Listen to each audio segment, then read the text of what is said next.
In today's video, I'll be discussing the recent developments in the GTA 6 mapping project.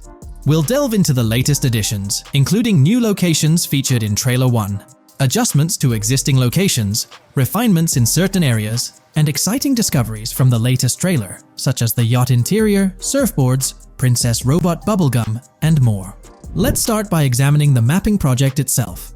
It's been some time since our last update on this front, and there have been notable changes to the map since then. This iteration represents the most recent version of the GTA 6 mapping project, spearheaded by Dupi's Zero R. Below, you'll find a roster of individuals who have contributed to this endeavor, and it's worth noting that this list has been recently updated. This project stands as the largest and most comprehensive effort within the fan community, with the goal of predicting the map of GTA 6 as accurately as possible prior to its official unveiling. Dupi's Zero R mentioned that there's still an extensive list of elements to incorporate and modify, but for now, this update suffices. Anticipate further alterations to the map in subsequent updates. This iteration represents the latest version of the GTA 6 mapping project. Notable adjustments have been made to the legend and the manner in which various elements are annotated on the map. All markers now include viewing cones to indicate their general viewing direction. However, it's important to note that the angle of these cones is merely symbolic. Additionally, speculative location markers have been updated with red outlines to differentiate them from non-location markers. Furthermore, coordinate markers now display their corresponding clip names for easier identification. Changes have also been made to the naming conventions in the key section. For instance, you'll notice that the markers now include the names of the clips they are derived from. Let's delve into the alterations specific to Vice City.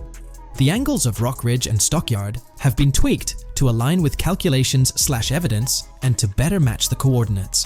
By observing the outlines, you can see that both the Rock Ridge and Stockyard areas have been subtly adjusted, ensuring a more cohesive layout.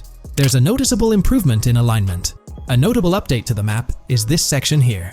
Previously, absent features have been incorporated from the edges of one of Rock Ridge's mini-maps, and adjustments have been made to the water's edge in that vicinity, now depicted in dark green to indicate the genuine boundaries of this section of the Vice River. Additionally, several buildings in the Rock Ridge area have been identified, including the Rock Ridge Community Research Center, Miami Police Department, Venture Apartments, Orange and Pink, 7071 Warren Thacker Manor, inspired by Martin Fine Villa, Palace Cafe and Diary, all sourced from leaks. Furthermore, there are two speculative markers outlined in red, representing locations from the trailer. One in Rock Ridge is speculated to be the Hammer Hamlet Ladies location, while the other marks the high roller scene from the trailer. You can find the timestamps for both scenes on the map. Updates have been made to the route of the I-404, incorporating new evidence. This includes adjustments in Vice Beach and the positioning of the road near Rock Ridge. Notably, there have been alterations to the highway section near the airport. Additionally, speculative terrain and building positions in Washington Beach have been revised to align more closely with the evidence. Changes have been made to the shapes and locations of the Ritz-Carlton Bal Harbour, Akoya condos, and Jade Ocean condos. Furthermore, alongside the speculative road and landmass in the Bayfront Heights area, the Y Vice City and Gate/Continental hotels have been included in the Vice Beach vicinity. Additionally, several minor adjustments and fixes have been implemented. Regarding the Vice Beach area, there have been additions of new buildings supported by recent evidence. These include 200 Ocean Drive, 260 Ocean Drive, 1043 Washington Avenue, Beach Park Hotel, and Council Towers North. Moreover, over at Brickell Key Island, two new buildings, Brickell Key 1 and Brickell Key 2, have been introduced. Additionally, corrections have been made to the names of the Tequesta Point locations, accurately reflecting their respective positions. Now, let's shift our focus away from Vice City. Firstly, an error regarding St. Joseph has been rectified. Previously labeled in purple, it should have been marked in red to signify that this name hasn't been confirmed in the leaks, but is either speculative or based on real-life data. Moving westward towards Port Gellhorn, there have been notable additions to the leaked industrial area opposite the state prison, along with improvements to the prison itself. Several speculative structures, highlighted in red, including a water tower and industrial buildings, have been incorporated, along with a cell tower across from the prison. Heading south to the Keys, significant improvements have been made. Adjustments to the landmass near the camera location, where the shot with the Dodal seaplane occurs, have been made based on speculative evidence. An airbase/runway has been added, along with guard booth and barriers visible in the trailer. Additionally, 2 speculative buildings marked in red, as well as the speculative Naval Area Station, have been included. That wraps up all the updates to the GTA 6 mapping project. Share your thoughts in the comments below.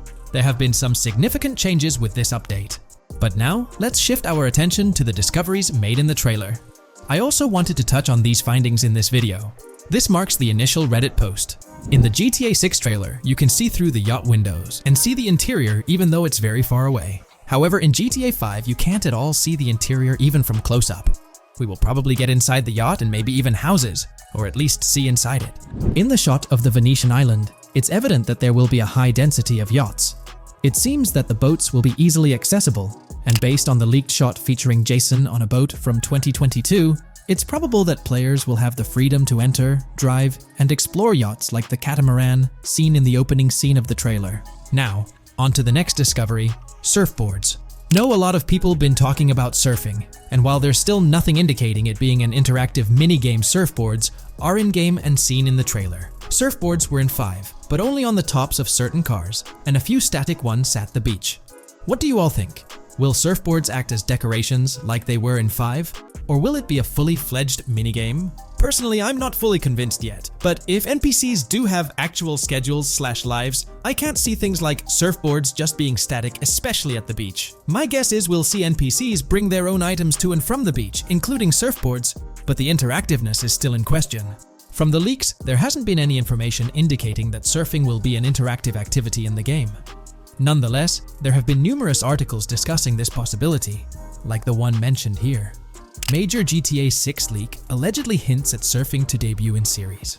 The upcoming GTA 6, officially untitled, leaks are becoming more frequent and interesting, with a recent one revealing that the upcoming title will include new water sports, such as surfing.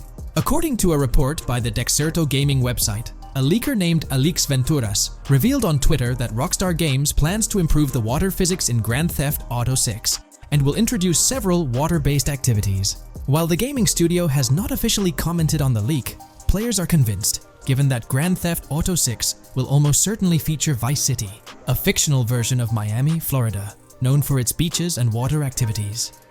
However, it's important to note that these rumors haven't been confirmed by either the official leaks or the trailer. It remains to be seen whether these surfboards will merely serve as decorations. Now, on to the next and final discovery I'd like to highlight in this video, which might just be your favorite. Princess Robot Bubblegum is confirmed to be in GTA 6. Just like the Righteous Slaughter game series, Princess Robot Bubblegum is seen on a shirt, and will most likely return with more episodes. The series originally appeared in The Ballad of Gay Tony, and again with more episodes in GTA 5, making this the 3rd appearance.